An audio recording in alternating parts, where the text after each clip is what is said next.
Bonsoir à toutes et à tous, soyez les bienvenus sur Global Africa Télé Sud. Vous êtes dans l'émission Afrofoot. On est très content d'être en votre compagnie en ce lundi, un lundi 17 novembre qui, ma foi, est très riche en informations, football, 100% football sur Global Africa Télé Sud avec toujours presque les mêmes compagnons. Salut Alex, ça va? Malik, bonsoir à tous. Alors, beaucoup d'actu. Beaucoup d'actu. On va revenir vite fait sur le match d'hier entre le Nigeria et la République démocratique du Congo. On va parler aussi de la série d'invincibilité, mon cher Ousmane, du Sénégal qui prend fin. Et on va parler aussi des nominations des CAF Awards. Ah, c'est le Ballon d'Or africain. Ballon d'Or africain. Ça arrive dans quelques instants. Salut mon cher Lucas, ça Salut va? Malik, ça va et toi? Bien, beau gosse toujours. Ah, toujours. Petite lunette. J'essaie de te ressembler. Non, arrête. Allons-y, au fait. Alors, quelles sont tes actus? Bon, aujourd'hui, évidemment, un cash chrono. Moi, je vais revenir sur la semaine terrible vécue par les supporters du Cameroun. Parce qu'au-delà de la défaite contre le Congo, le Cameroun, c'est vraiment le bazar à tous les niveaux. Et un crack légende des plus exceptionnels, moi aussi dédicace à Ousmane, avec le meilleur joueur de la Voie lactée de la galaxie, El Hadji Diouf. El Hadji Ousseynou Diouf. C'est bien ça, Ousmane? Exactement. Le Nous, Ballon d'Or sans forcer. Sans jamais forcer. Salut Ousmane, comment ça va? Salut Malik, ça va très bien. Bonsoir à tous qui nous suivent et aux co-débatteurs. Moi, Cash Chrono. Est-ce que tu peux dire bonjour justement à tous les Sénégalais, tous les Wolofs qui nous regardent là? Ouais, Nangen Def au Sénégal, Malien du Nu. Ah, ça veut dire quoi? Précisément. Comment vous allez? Je vous salue. Bah, dites-leur justement, dis-leur plutôt de venir massivement regarder Afrofoot. Ñëw leen ngeen abonné au Global Africa, ngeen suivre li ñuy def ay ndaanaan ñoo fi nekk. C'est pas de la balle ça. C'est de la bombe. T'es actif mon cher Ousmane. Donc voilà, moi en cash chrono, je vais parler de l'organisation Sénégal-Brésil parce qu'il y a beaucoup de choses à dire à ce niveau-là. D'accord, à suivre dans quelques instants. Le Big Léo. Ça va Malik? L'homme qui a réussi le pronostic. T'es le seul qui avait vu la victoire de la RDC. Ouais, bah. Salut déjà. Ça va Malik? Bon, on va commencer par ton cash chrono. Et puis après, tu vas nous dire comment est-ce que tu avais... Qu'est-ce que tu avais perçu pour voir la RDC arriver jusqu'au bout? Moi, dans le cash chrono, ce sera un petit carton rouge à Gennaro Gattuso, donc le sélectionneur de l'Italie, qui a eu des déclarations déjà pas très fair-play et un petit peu... Donc ça, c'est pour le cash chrono. Dirait-on, ça va arriver. Et pour la RDC, rapidement. Border. Bah écoute, on en avait parlé, on en avait débattu le mois dernier. Je pense que c'était une équipe qui était sur une bonne dynamique. Je ne voyais pas forcément d'équipe réellement au-dessus des autres parmi les quatre impliqués dans les barrages. Voilà, la République démocratique du Congo, bravo à nos amis congolais. Et puis, je suis content pour eux, quoi. D'ailleurs, c'est mérité. D'ailleurs, on va en débattre justement dans cette émission. On va se poser la question de savoir si l'exploit méritait plutôt de la RDC ou si c'est simplement de la chance. Est-ce que la RDC s'est qualifiée juste parce que le Nigeria est plus ou moins en déclin ou tout simplement est-ce que c'est de la chance? Et puis ensuite, on va toujours évoluer dans ce Afrofoot avec le foot à plat entre les trois lions, le Maroc, le Sénégal, le Cameroun. On va se poser la question de savoir qui est le vrai lion. Est-ce que pour vous, il y a un vrai lion parmi ces trois équipes durant cette CAN qui arrive? Vous allez y répondre dans quelques instants. Tout de suite et maintenant, cash chrono.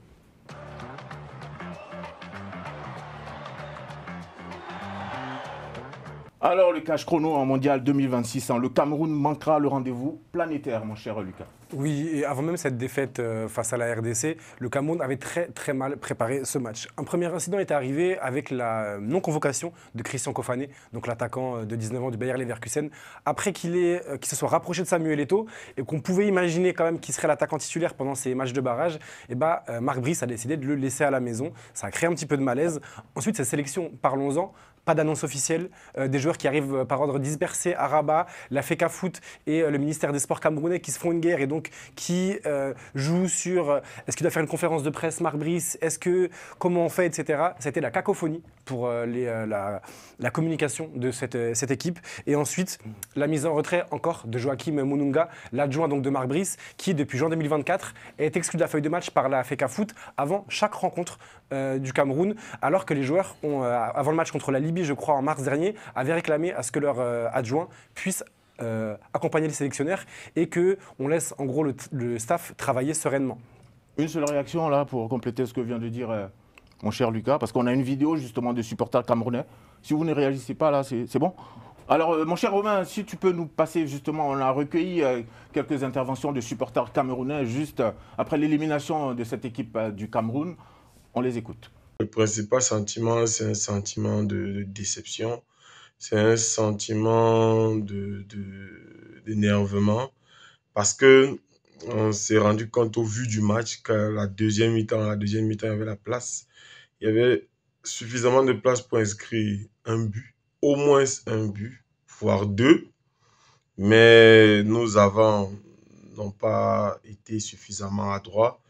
Mais il y a également un sentiment de déception ou d'énervement lié à l'organisation, à toute la cacophonie, tout le désordre qu'il y a eu autour. Aujourd'hui, si je dois porter un doigt accusateur, c'est moins sur les joueurs, même s'il y a des choses à redire sur la qualité des jeux, parce que sur les 3 derniers matchs, on n'a pas vu une très bonne qualité de jeu, des Lions un peu attentistes qui n'ont pas été percutants dès la première période. On entame toujours le match un peu timidement et c'est quand on a encaissé qu'on essaie de revenir, mais c'est difficile.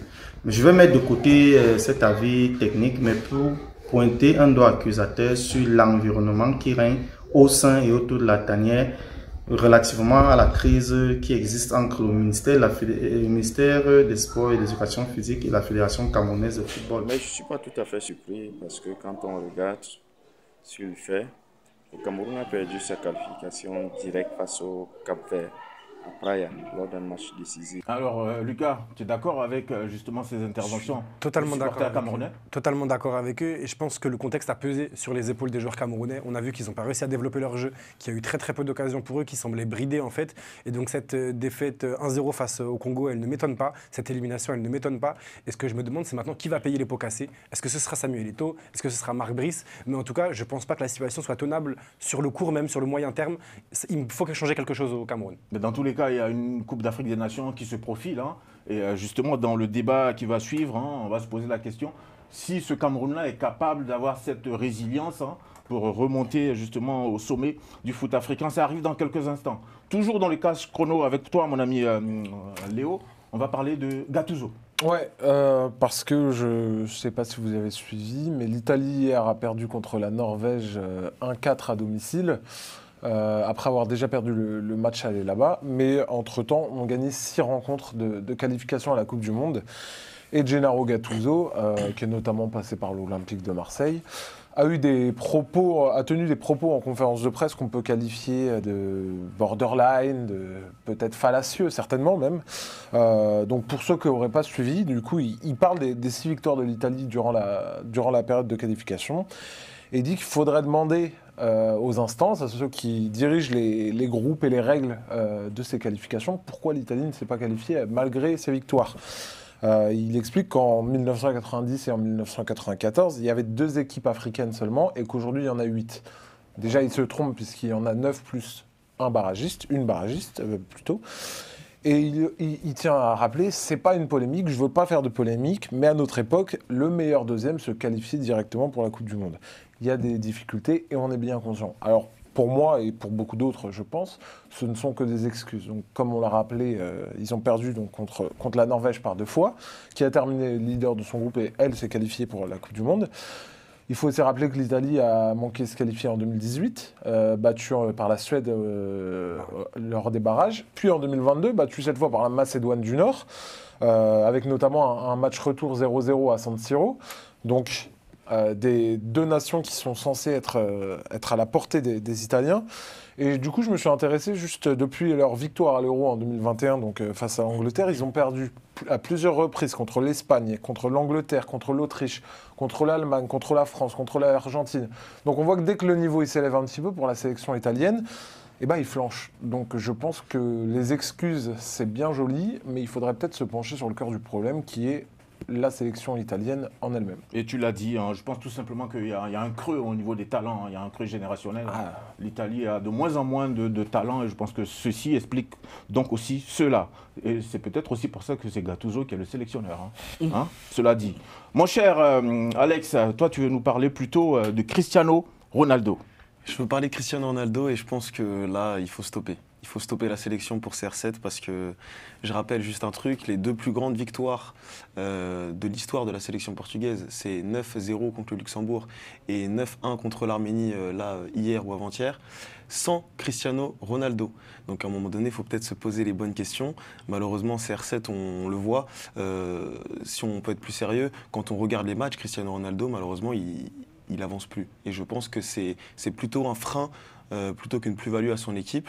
Et malheureusement, Roberto Martinez, le sélectionneur, ancien sélectionneur de la Belgique d'ailleurs, il a du mal à dire les choses clairement à Cristiano Ronaldo. Je pense qu'il a beaucoup d'admiration pour lui, comme tous les journalistes du pays, comme tout le monde a de l'admiration pour lui. Même Ousmane, tu me disais aussi, le président de la fédération, tout le monde a de l'admiration pour Cristiano Ronaldo et personne n'ose lui dire les choses en face. Et je pense que aujourd'hui, c'est plus un poids à son équipe plutôt que, justement, comme je l'ai dit, une plus-value. On se souvient à la Coupe du Monde 2022, Cristiano Ronaldo, quand il est sur le banc, Gonzalo Ramos marque un triplé, le Portugal est en fête, etc. Je ne dis pas que c'est la cause de tous les problèmes dans la sélection portugaise, mais je dis que à l'aube d'une Coupe du Monde, il va falloir sérieusement, je pense, se pencher sur la question, à savoir, est-ce que Cristiano Ronaldo doit être dans le 11 titulaire, oui ou non? À mon sens, c'est non. Dans le groupe, pourquoi pas? Parce que c'est quelqu'un de très important, on le sait. Mais à mon sens, dans le 11 titulaire, c'est un non, plus non, plus non. Bah écoute, c'est ton avis et on s'en tient à ça. Brésil-Sénégal, c'était le match amical justement de ce week-end, mon cher Ousmane. Oui, c'était à Londres, à l'Emirates Stadium d'Arsenal. Moi, j'ai juste envie de revenir un petit peu sur l'organisation avec ce 2 poids, 2 mesures entre les 2 sélections. Certes, l'organisateur du match, voilà, c'est le Brésil qui est venu vers le Sénégal parce que c'est le Brésil qui voulait affronter le Sénégal et tout. Mais il y a des choses qui se sont passées qui fait qu'il n'y a pas eu d'équilibre entre les 2 équipes. Je m'explique. Premièrement, le Sénégal a été logé à l'Arbor Hotel de Chelsea et s'entraînait au QPR, au centre d'entraînement des Queen's Park Rangers à Londres. Et de son hôtel au stade, ça fait plus d'1 heure. Et tout le monde connaît Londres avec ses embouteillages, mais aussi un samedi avec beaucoup d'événements et tout.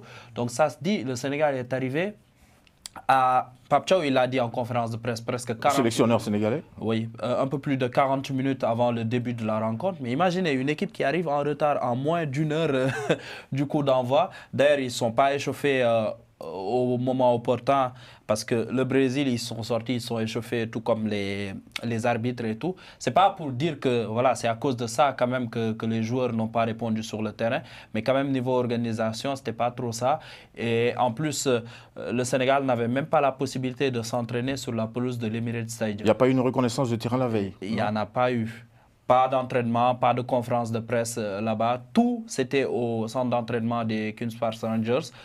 Ils avaient fait comprendre à la Fédération sénégalaise, notamment ce qu'avait dit Pape Thiaw en conférence de presse, que le Sénégal, aucune des 2 équipes n'avait le droit de s'entraîner là-bas, alors que le Brésil s'est entraîné là-bas, je pense, 2 ou 3 fois avant le match, et même leur conférence de presse, parce qu'ils avaient des conférences de presse chaque jour avec un joueur différent ou le sélectionneur. Ils sont déroulés ces conférences de presse-là. Elles sont déroulées autant pour moi à l'Emirates Stadium. Et aussi, même les journalistes brésiliens qui étaient sur place ont décidé de ne pas aller à la conférence de presse sénégalaise, prétextant que c'est un peu loin là où se situait le centre d'entraînement du Sénégal par rapport au stade. Donc, avec tout ce qui s'est passé, le Sénégal, ils sont sortis de leur hôtel à 13 h, mais ils ont quand même fait presque 2 heures de route pour arriver un peu plus, moins d'1 heure du coup d'envoi du match. Et ceci n'est pas du tout normal. Hein. Et c'est la 2e fois. Même contre l'Angleterre, ils sont arrivés en retard aussi. Ah ouais? Ça, j'impute la faute aussi à l'organisation de la Fédération sénégalaise. Même contre l'Angleterre, à Nottingham, ils sont arrivés en retard au stade. Bon, ça, c'est des choses en fait qu'on n'a plus envie de voir tout simplement. Hein. Il faut que la vraie compétition se joue sur ce rectangle vert. Les amis, on a beaucoup parlé déjà et ça continue parce qu'on va basculer maintenant dans le journal d'Afrofoot, Foot Panorama.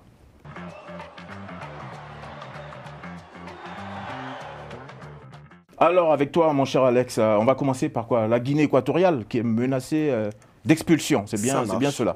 C'est ça. Alors la Guinée équatoriale pourrait faire face donc, à des sanctions très importantes, voire une expulsion de la CAF. Alors pour 3 raisons.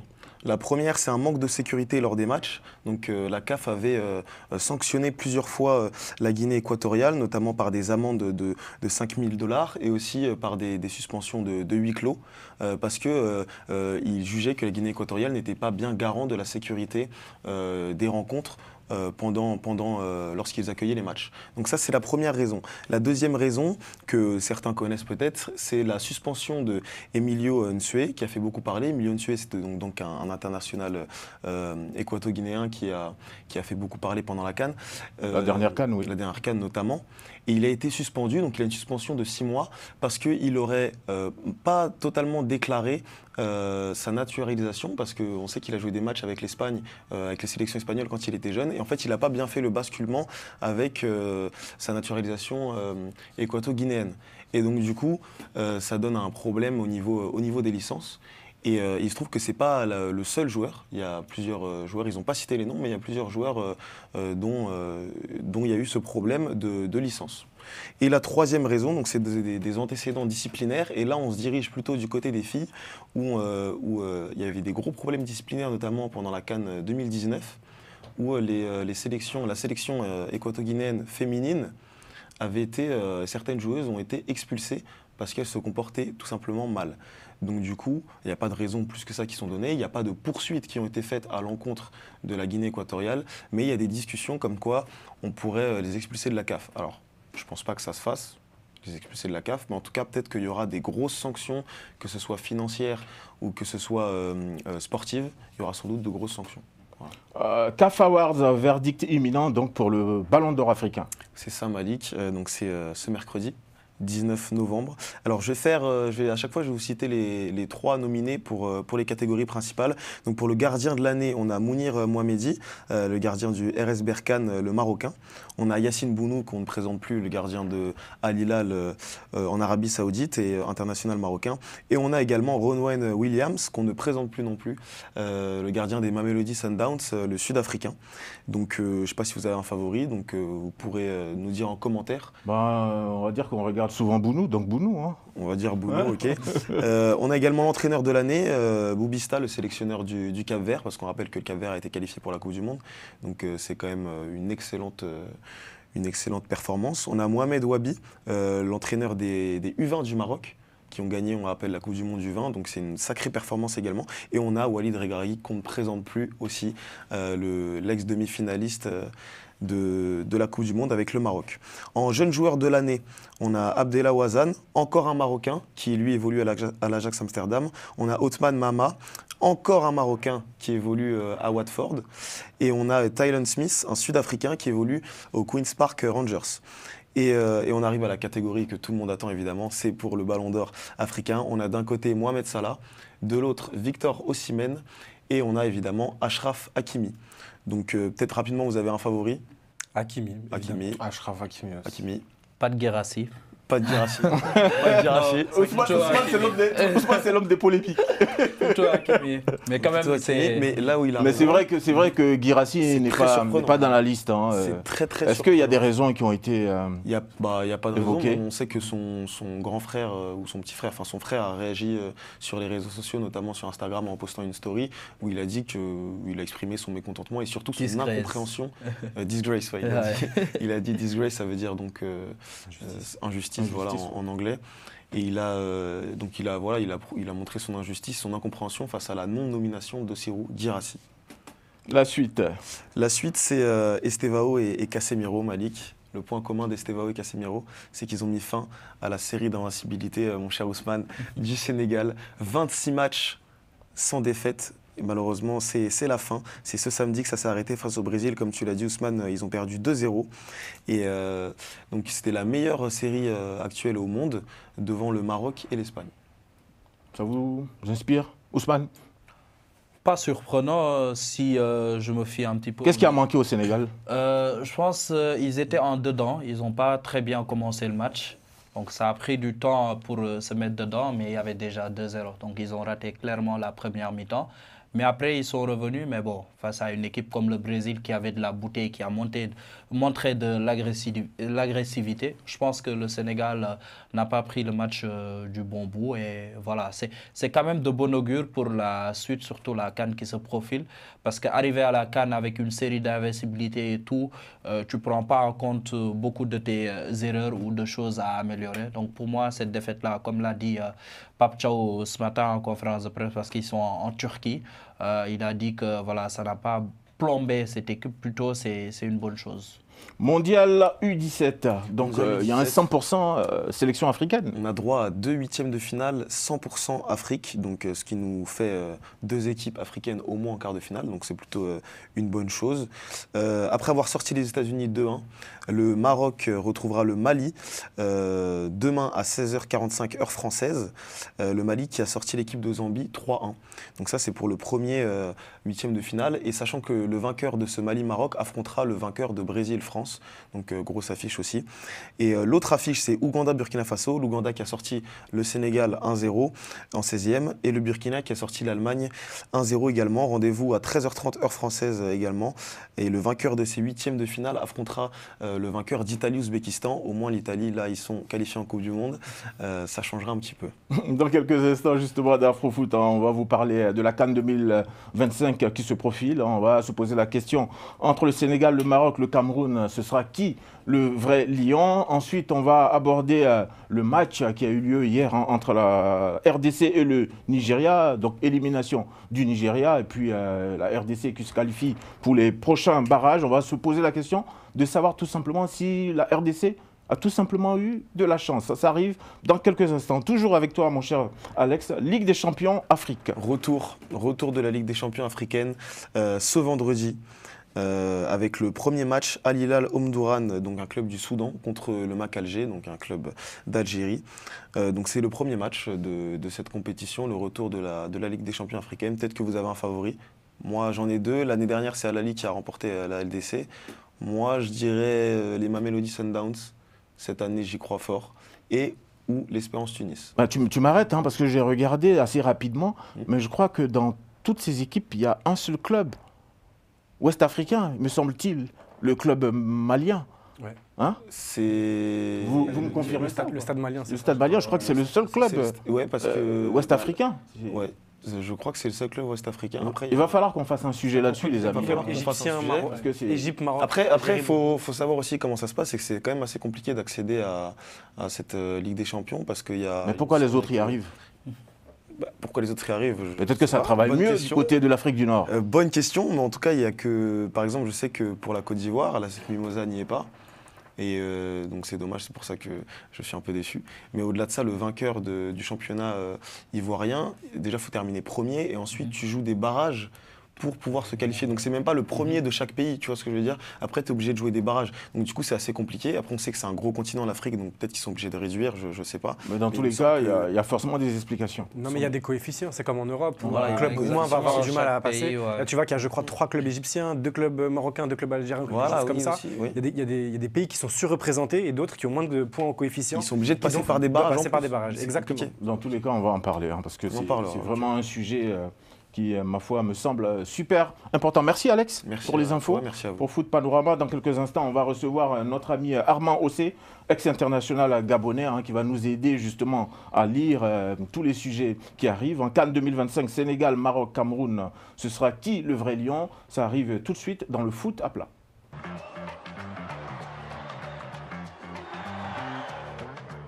Le foot à plat, justement, avec notre ami Armand Ossé. Bien le bonsoir. Bonsoir Malik. Ça va? Bonsoir tout le monde. Alors on t'appelle, on a besoin de tes lumières techniques. Il va se passer beaucoup de choses dans la suite de cette émission. On va parler justement de l'exploit mérité de la RDC ou pas. Est-ce que c'est un coup de bol, un coup de chance? On va en parler dans quelques instants. Mais juste avant, j'ai envie qu'on s'arrête un tout petit peu, les amis, sur les 3 lions qui composent cette Afrique. Les 3 lions seront représentés durant la prochaine Coupe d'Afrique des Nations. Le Sénégal de notre ami Ousmane, le Maroc, ainsi que le Cameroun. Ce sera qui le vrai lion? On a un élément, mon cher Romain. On le lance et puis on revient juste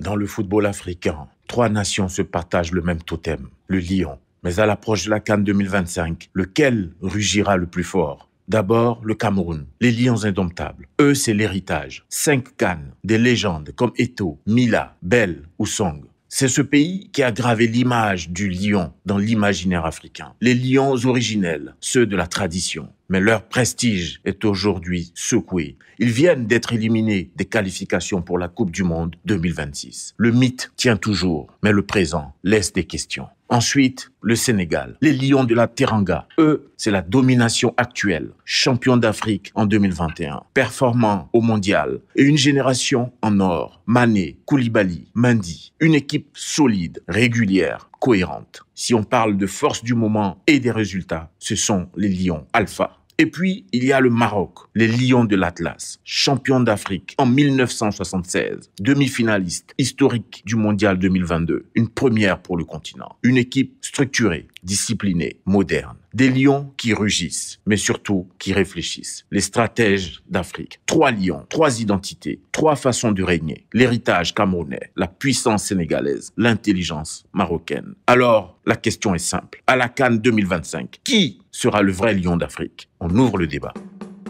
Armand Ossé, qui sera le vrai lion d'Afrique, CAN 2025? Il y a deux nations qui se...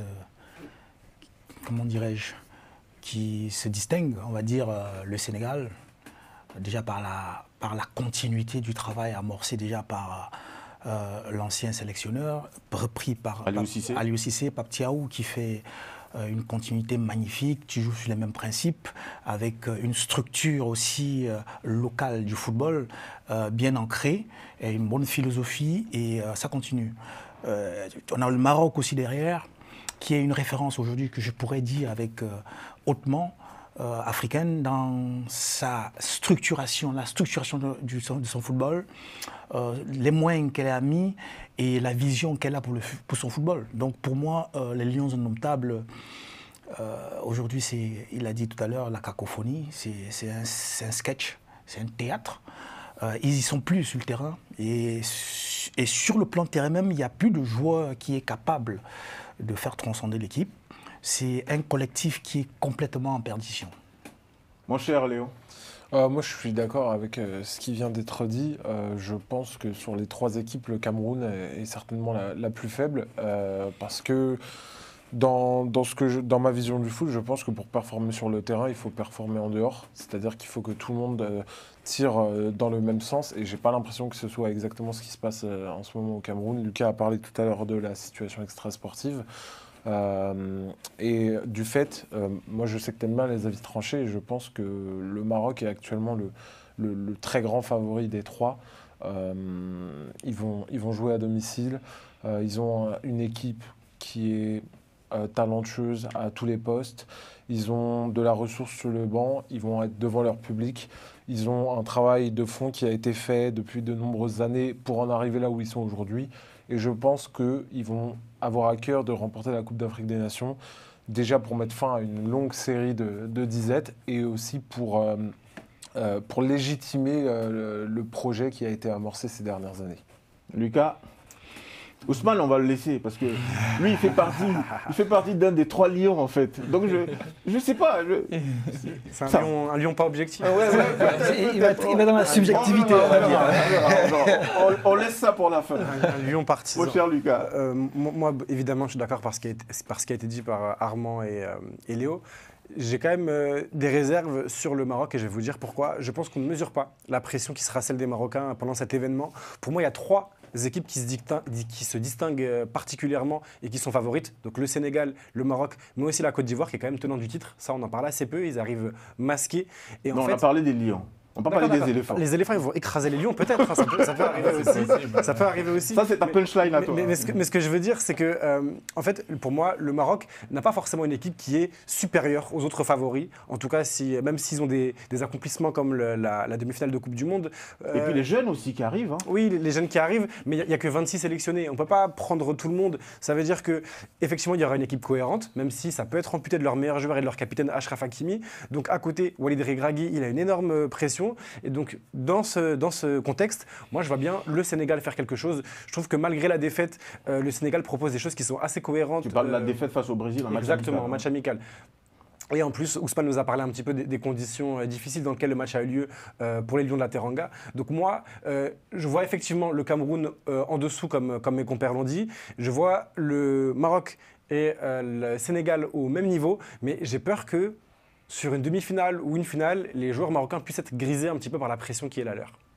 Ousmane, est-ce que tu n'as pas l'impression que le Cameroun, justement, fort de cette élimination au Mondial 2026, avec tout ce qu'on est en train de dire, peut encore une fois se transformer tel un phénix? Ils en ont l'habitude, même si cette fois-ci, ça ne s'est pas passé. Exactement, c'est ça que j'allais dire. Parce que le Cameroun, ils sont toujours dangereux quand ils sont dos au mur.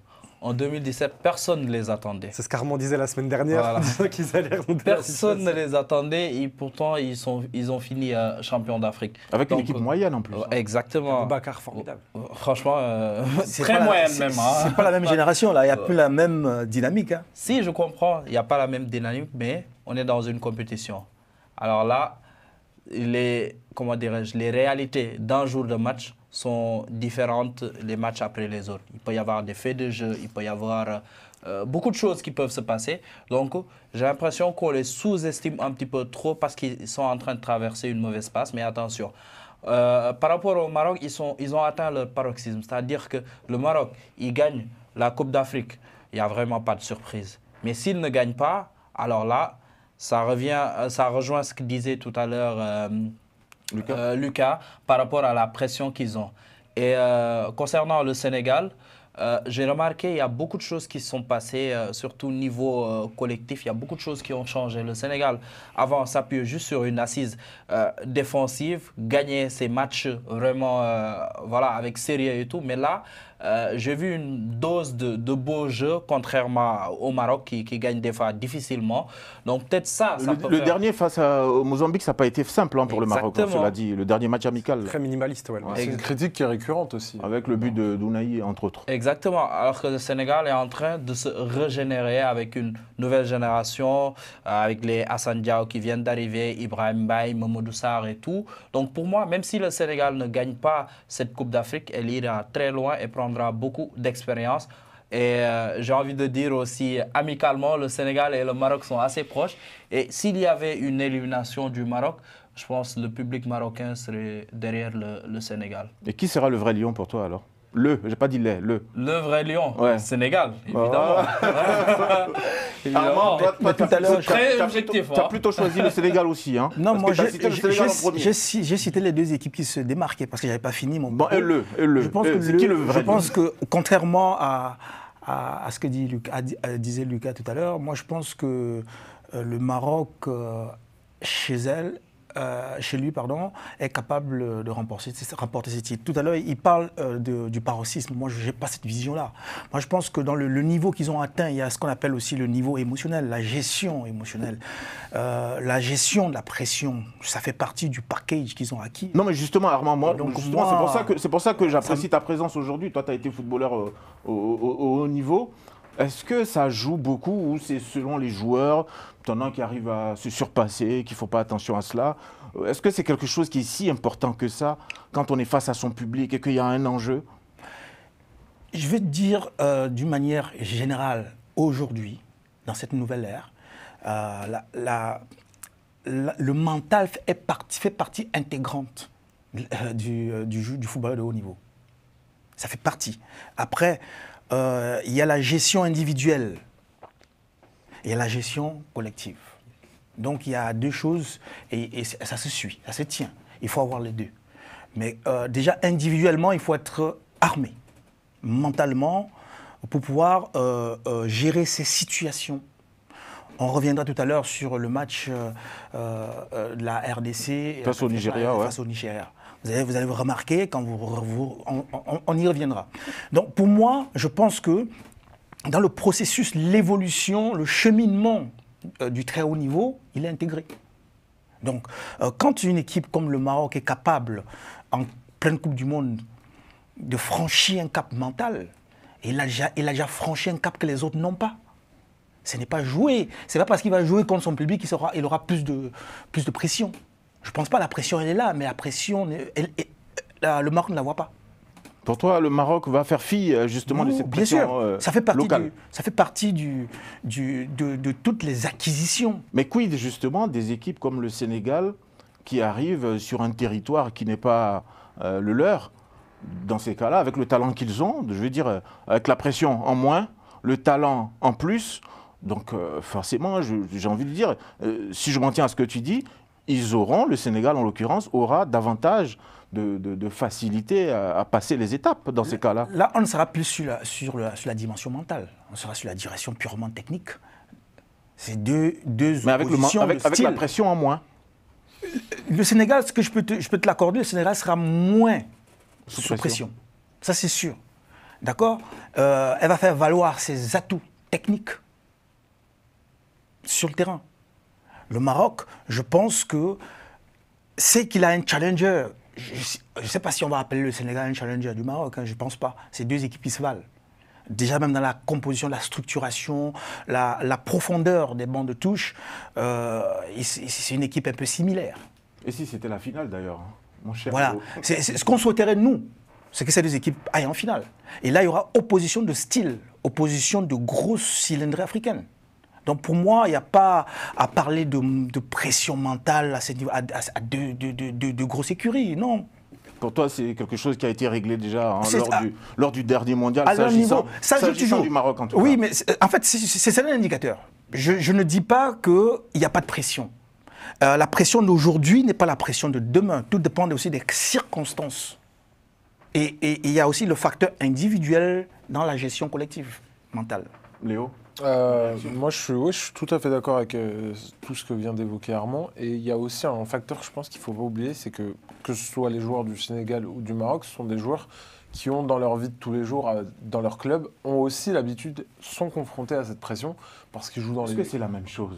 Alors, je pense que c'est pas la même chose. Armand te le dira, jouer pour un club et jouer pour la sélection, je pense que c'est pas la même chose, parce qu'un club, tu joues pour un employeur, alors que la sélection, tu joues pour ton pays. Et puis on le voit, certains joueurs qui arrivent à se sublimer. Tout à fait. Comme le disait Désiré la dernière fois, pendant les matchs avec la sélection. Sauf que là où je veux en venir, c'est que tous ces joueurs-là, au quotidien, ils ont un suivi mental. Parce qu'aujourd'hui, effectivement, l'aspect mental, c'est quelque chose qui est prédominant dans le foot. Tous les clubs, tous les grands clubs, aujourd'hui, se prémunissent d'experts, d'analystes, de tous les corps de métier qui analysent la manière dont on doit gérer une pression, dont on aborde un événement. Et je pense effectivement que le Maroc va avoir une pression immense du fait d'évoluer devant son pays, parce que ça fait aussi longtemps qu'ils n'ont pas... Ils sauront la gérer.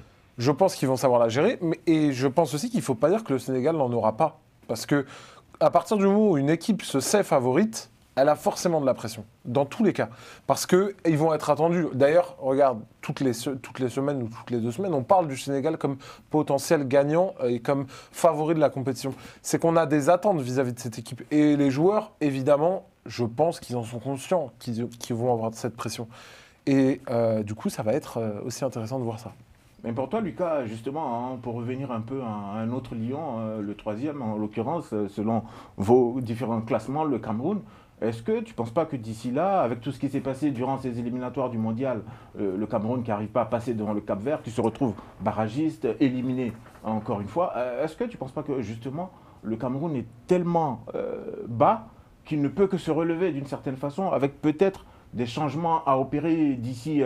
Le 21 décembre prochain, peut-être changer Marc Brice, je ne sais pas. Est-ce que tu ne penses pas qu'un bouleversement, un changement peut permettre au Cameroun de reprendre un peu du poil de la bête? Si, bien sûr que si. Je le disais tout à l'heure dans mon cache chrono, que de toute façon, il faut du changement au Cameroun. Et c'est la situation de conflit ouvert entre la FECAFOOT et le ministère des Sports qui est absolument intenable aujourd'hui.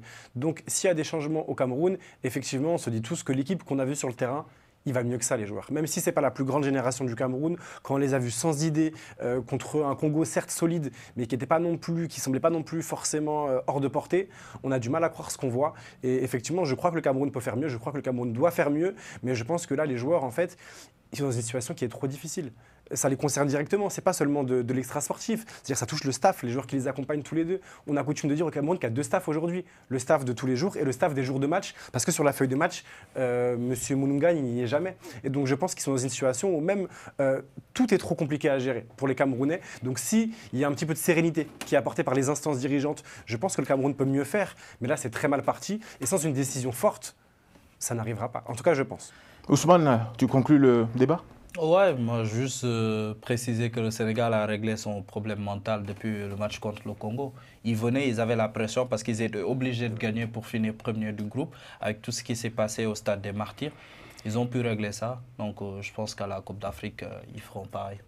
Merci les amis pour ce débat. Donc on a vu, vous avez entre autres plébiscité le Maroc et le Sénégal. Le Cameroun plus ou moins out, si je m'en tiens justement à vos arguments. On verra ça à partir du 21 décembre prochain. Ce sera donc la date de l'ouverture de cette CAN qui va se dérouler donc du côté du Maroc. À présent les amis, on va parler de la RDC qui s'est brillamment qualifiée justement face au Nigeria. Ça s'est passé seulement hier et c'est dans le face-à-face.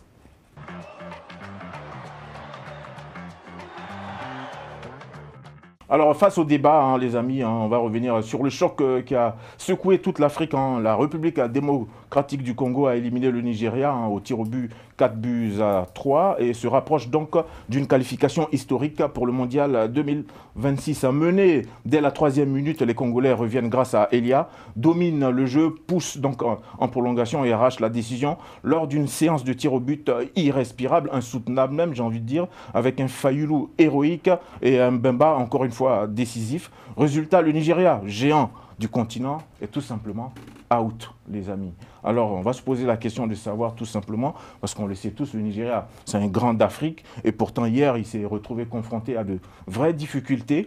Alors, est-ce que la RDC a eu de la chance, ou c'est plutôt un Nigeria qui s'est tout simplement effondré, mon cher Lucas? Je dirais que le Congo a saisi sa chance. Ça veut dire que le Nigeria n'a pas été au niveau attendu, mais ils ne l'ont pas été du tout pendant la semaine. C'est-à-dire que quand on regarde attentivement le match qu'ils ont fait contre le Gabon déjà, ils n'ont pas été au niveau. Les 90 minutes, ils marquent un but assez chanceux avec une erreur individuelle des Gabonais. Et ensuite, en prolongation, ils ont enfin un peu montré leur jeu. Mais si on fait le bilan sur ces 2 matchs, ils auront joué vraiment au football avec intensité, avec envie, que pendant la prolongation face au Gabon. Là, c'est encore un match assez pauvre, sans idée. Et on a vu Osimhen courir dans le vide quasiment tout le match. Ça à se demander, justement, comme disait Ousmane, si on lui préfère Guirassy pour le Ballon d'Or africain. Là, c'est un peu compliqué ce qu'il nous a montré. Ce n'est pas la meilleure publicité, en tout cas, pour la CAF, parce qu'il a couru dans le vide. Il a été peu trouvé par ses partenaires. Il a été maladroit. Donc j'ai été déçu par le Nigeria et je trouve que le Congo a fait le job. Le Congo a été solide, sérieux, ils ont pris les opportunités quand ils les ont eues. Donc pour moi, il n'y a pas de chance. Ils ont juste vu une ouverture, ils ont saisi, ils ont été cohérents avec ce qu'ils ont fait déjà contre le Cameroun et pour moi, c'est totalement mérité pour les Congolais. Armand, la chance pour la RDC? Non, on ne peut pas parler de chance à ce niveau. Moi, je vais aller un peu plus dans les détails. Mais on dit qu'il y avait du vaudou sur le terrain. Oui, c'est Shell. Voilà, il voulait se dédouaner. Il faut qu'il trouve une porte de sortie. D'ailleurs, Robin, si tu permets, il y a la une justement de Complete Sport au Nigeria qui a mis ça à la une du journal du jour, si on peut le voir. Oui, je te laisse. Je disais simplement que je pense que, pour revenir sur le vaudou, Shell, c'était une manière aussi de se dédouaner, d'orienter les débats ailleurs suite à sa défaite. Pour revenir sur le sujet, est-ce que la RDC mérite sa victoire? Je dirais largement. Et je pense qu'ils l'ont fait brillamment. C'était une subtilité tactique.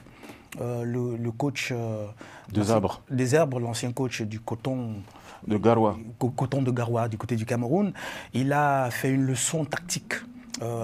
C'est lisible, il y a très peu de gens le voient, mais quand on l'observe, ce match-là différemment, on se rend compte de beaucoup de choses.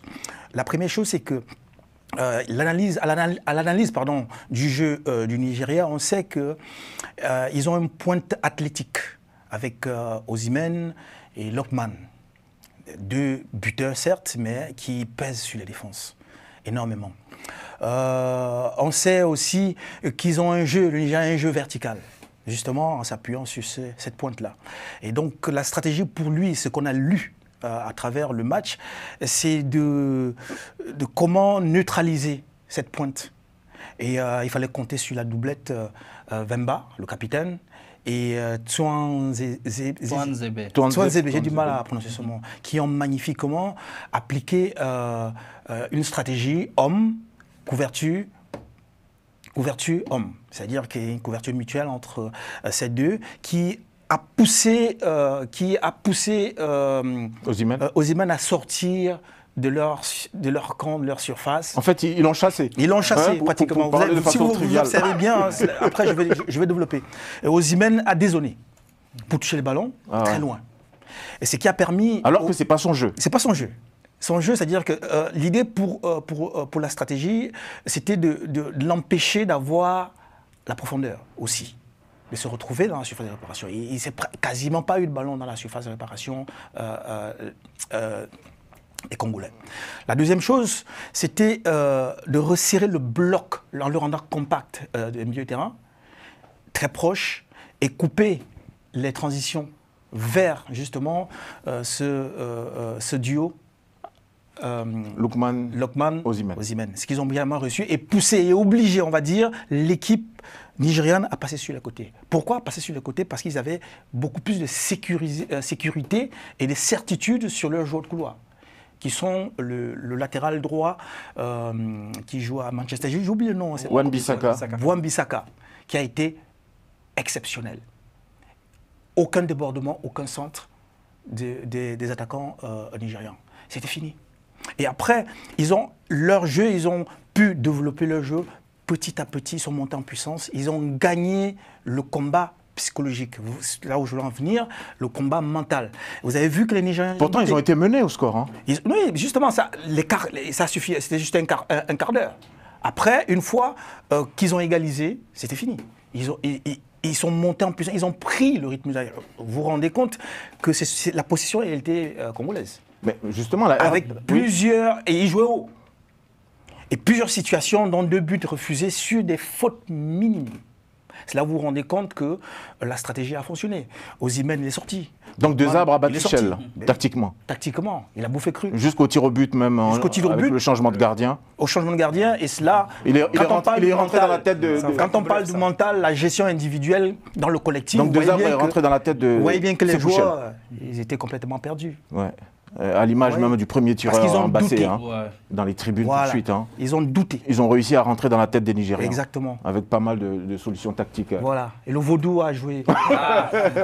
Léo, justement, ton avis sur ce match? Parce que, comme je l'ai dit à l'entame de l'émission, hein, tu avais pronostiqué la RDC vainqueur de ces barrages. Mais si on s'arrête justement sur le match d'hier dans son contenu, qu'est-ce que toi tu en dis? Moi je pense que effectivement déjà la RDC, on a beaucoup parlé de mental pendant l'émission, je pense c'est une victoire qui peut permettre d'écrire une nouvelle page de l'histoire du foot en RDC, parce que c'est une victoire au mental.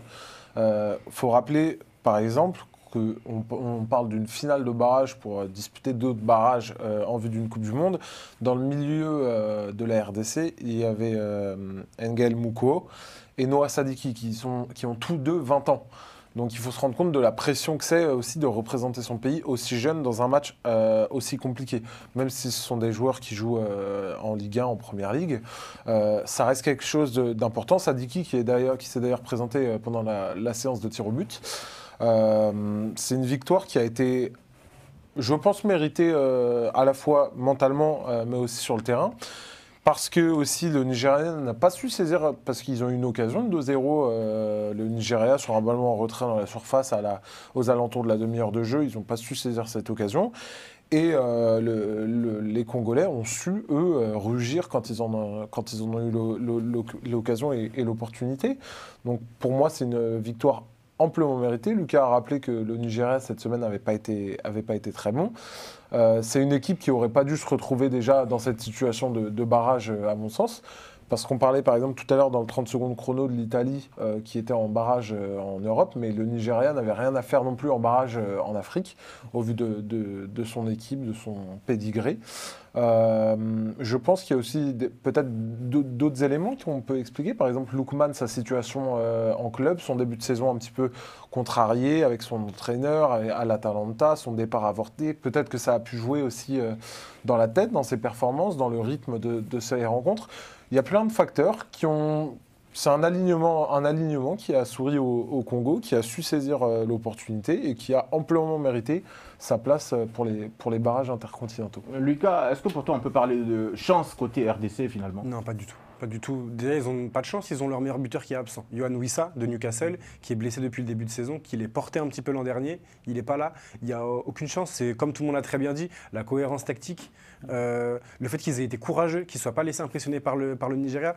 Pour moi, vraiment, il y a aucun facteur chance là-dedans. Et même, on peut se dire que du coup, eux aussi, ils ont passé un cap mental. On parlait du Sénégal tout à l'heure. Moi, je pense que vraiment, ça va aider les Congolais. Ils ont quand même Mukao, Sadiki, on l'a dit, des joueurs, des leaders assez jeunes. Moi, je pense qu'au contraire, c'est la première pierre d'une nouvelle génération de la RDC qui peut amener les Léopards très très loin, que ce soit sur les prochaines CAN ou même à la Coupe du Monde, pourquoi pas, vu les adversaires qu'ils auront à rencontrer en barrages continentaux. Pour moi, ils vont montrer qu'ils ont la stature pour aller en Coupe du Monde. Et à part la Bolivie, il n'y a aucune équipe qui peut leur faire peur, sérieusement. À suivre donc, on le rappelle, la RDC n'est pas encore qualifiée directement pour le prochain mondial. Il va falloir encore passer par des barrages intercontinentaux. On aura l'occasion justement d'y revenir dans les prochaines sessions d'Afrofoot. Mon cher Ousmane, est-ce que, moi hier quand je regardais le match, j'avais eu l'impression que la RDC avait davantage envie, on sentait qu'il y avait davantage de patriotisme dans leur façon d'aborder ce match, contrairement aux Nigériens. Je ne sais pas si tu as eu la même lecture que moi. Il y avait ça, mais il y avait aussi autre chose. La RDC était plus fraîche que le Nigeria. Le Nigeria, ils ont fait les prolongations avec le Gabon.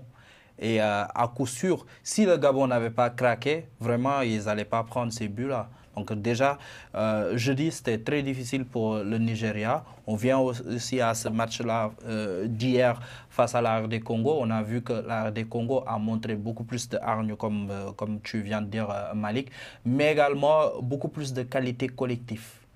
Parce que quand tu revois le match un petit peu, c'est pas parce que les Congolais, ils en voulaient beaucoup plus que les Nigérians qu'ils ont gagné le match. Mais non, ils ont été disciplinés. Ils ont fait ce qu'ils devaient faire, c'est-à-dire que bloquer le système nigérian, mais également, je pense que le Nigeria, Shell, il s'est trompé dans sa compo de départ. C'est-à-dire qu'il a voulu insister, refaire le même match qu'il avait fait contre le Gabon, mais physiquement, ces joueurs ne répondaient pas. Et le Nigeria, qui avait un match quand même, bon, moins difficile, la RD Congo qui avait un match moins difficile face au Cameroun. En tout cas, on va dire qu'ils ne sont pas allés aux prolongations. Exactement. Et la preuve, ils l'ont montré hier. Et le coup de bluff avec Fayoulou, je ne m'y attendais pas du tout. Le changement de gardien lors de la séance des tirs au but. Et d'ailleurs, j'avais lu un truc comme quoi c'est le gardien titulaire, même Lionel Mpassi, qu'il avait dit à son entraîneur. Oui, qui a suggéré justement de changer de gardien. Je le sens très bien. Et d'ailleurs, Fayoulou, il avait fait aussi ce coup-là en club. C'est ça qui lui avait permis même de gagner sa place de titulaire au FC Sion. D'ailleurs, le président Tshisekedi de la RDC reçoit peut-être, ou on va recevoir en tout cas aujourd'hui, les joueurs donc, de la sélection de la RDC. C'est vous dire en fait, c'est un événement 52 ans après de mémoire que la RDC n'a pas participé à un mondial. Si je peux ajouter un mot là-dessus, c'est que déjà lors de leur qualification, le dernier match qui leur a permis justement de jouer ces barrages, il était déjà descendu dans les vestiaires. Je pense que le discours qu'il a tenu individuellement à chaque joueur, à chaque fois, c'était motivant. Quand on parle de mental, de ressources, ça aide beaucoup. Parce qu'il a dit, vous ne savez pas ce que vous aviez fait. Vous ne savez pas ce que vous avez fait. Tout un peuple compte sur vous. C'est une certaine forme de pression qu'on peut transformer en motivation. C'est ce qu'il a fait. Je pense que ça a en plus, il y a des sommes qui circulent. Exactement. Je ne sais pas si c'est avéré, ça a été démenti entre-temps, mais on aura l'occasion justement de vous en dire davantage, si tant est que la somme évoquée, j'ose même pas le dire, hein, parce que le montant il est tellement colossal que... Ça fait partie du package. Ça fait partie du package, hein. Qui remonte le mental. N'est-ce pas, les amis? Rapidement, mon cher Léon. Ouais, j'aimerais juste dire un dernier mot sur la République démocratique du Congo. C'est que aussi, c'est une victoire qui envoie un message. Parce qu'on a beaucoup parlé de la recherche des binationaux en Afrique. Et en fait, montrer que tu es capable de te hisser à la hauteur des grandes nations et de participer à des compétitions internationales, ça légitime ton projet. Je pense par exemple, il y a beaucoup de binationaux congolais en Belgique ou en France. Je pense notamment par exemple à Nathan Ngoy qui joue à Lille, qui est belge binational congolais. Donc ses deux parents sont congolais. Et pour l'instant, il n'a pas encore fait son choix. Alors par exemple, peut-être. Je pense qu'il a été appelé, hein. Sur la dernière liste de la Belgique, ouais, je pense. Je crois qu'il n'était pas chez les jeunes. On prend le temps de vérifier, s'il te plaît, mon cher Ousmane. Récemment, il a été appelé. On prend le temps de vérifier. Dans ce cas-là, c'est un exemple qui est pas bon de ma part, mais en tout cas, Non, il y en a deux qui sont venus sur cette liste-là. Il y a le gardien de Anderlecht, je pense, qui a abandonné les U20 de la Belgique pour venir. Et il y a un autre, le milieu de terrain, j'ai oublié son nom. Moukao Sadiki, c'est ça aussi. L'exemple qu'on donne, Moukao Sadiki, c'est exactement ça. Et ça légitime un projet. Dans tous les cas, on va suivre ça. Et puis, je pense que le sélectionneur en deux arbres, il est pour beaucoup dans l'évolution de cette RDC. Et quand c'est bien, il faut le dire. Et on le dit dans Afrofoot. On a parlé précédemment, les amis, de 3 lions. Mais il y a un ancien lion, lui, il appartient toujours au Sénégal, parce que je crois qu'il est dans le staff technique. C'est bien ça, mon cher Ousmane. Il s'agit de El Hadji Diouf. Il ne fait jamais rien comme les autres. Ça se passe dans Crack Légende.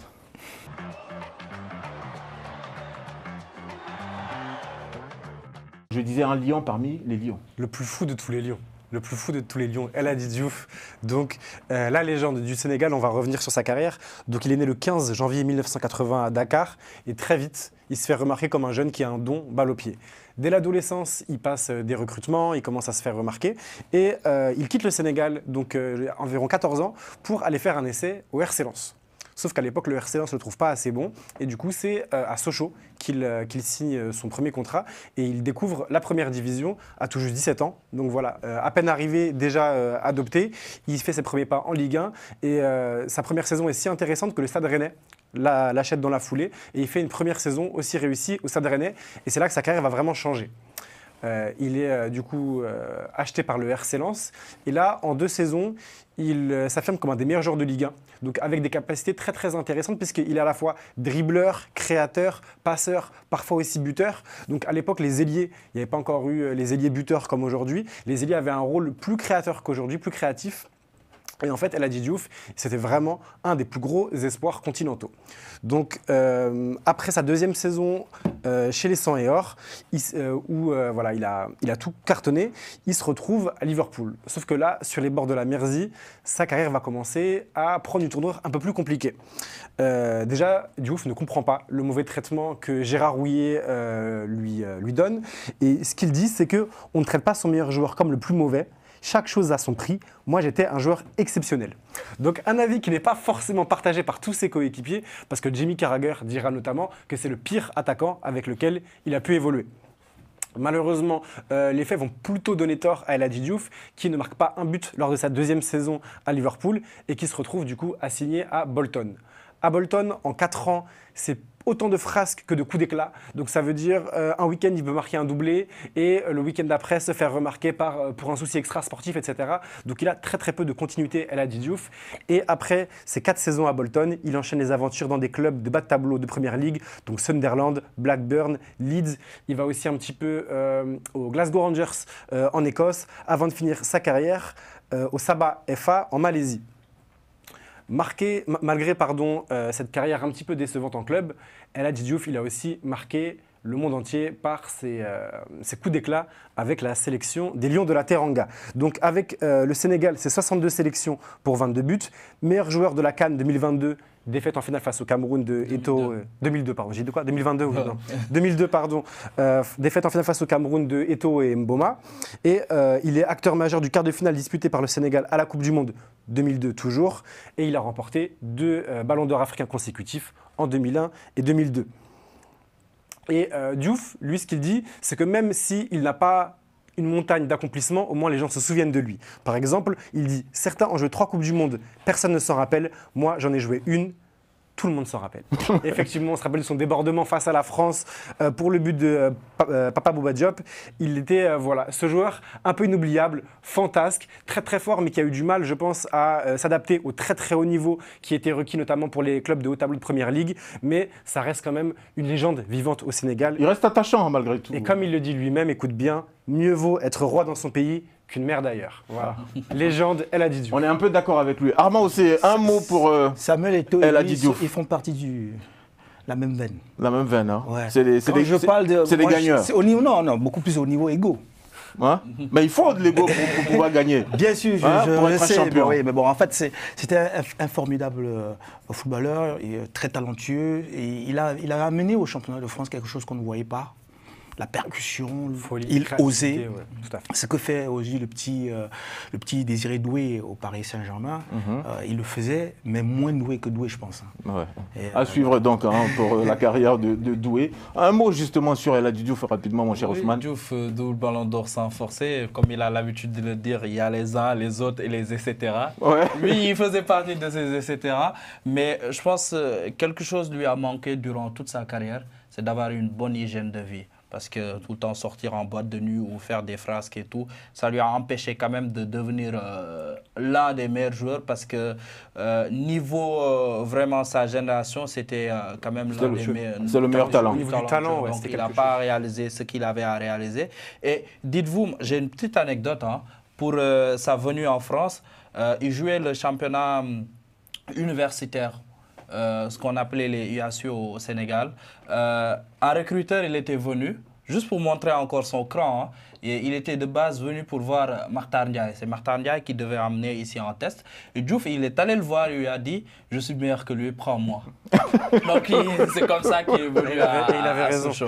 Exactement. L'enfant qui a du culot. Elle a dit Ousseynou Diouf, jamais comme les autres. Il fait jamais rien comme les autres. Et toujours pour ça, copié, jamais égalé. Et c'est pour ça aussi qu'on l'aime beaucoup dans Afrofoot, parce qu'il est tout simplement atypique et on a besoin aussi des personnes comme El Hadji Diouf. Merci en tout cas les amis d'avoir été des nôtres aujourd'hui dans Afrofoot. On n'a pas pu faire le bureau des pronostics tout simplement parce que c'est l'heure. On va remercier donc Romain, Mustapha, toute la technique et puis toute la direction de Global Africa Télé Sud. Armand, merci beaucoup pour tes lumières techniques. On a beaucoup appris parce que nous on a regardé le match comme ça, un peu comme ça.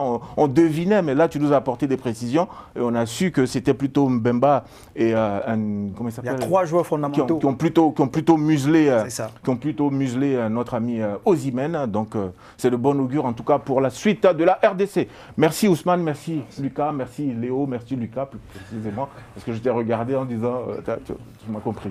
On se donne rendez-vous lundi prochain. Salut.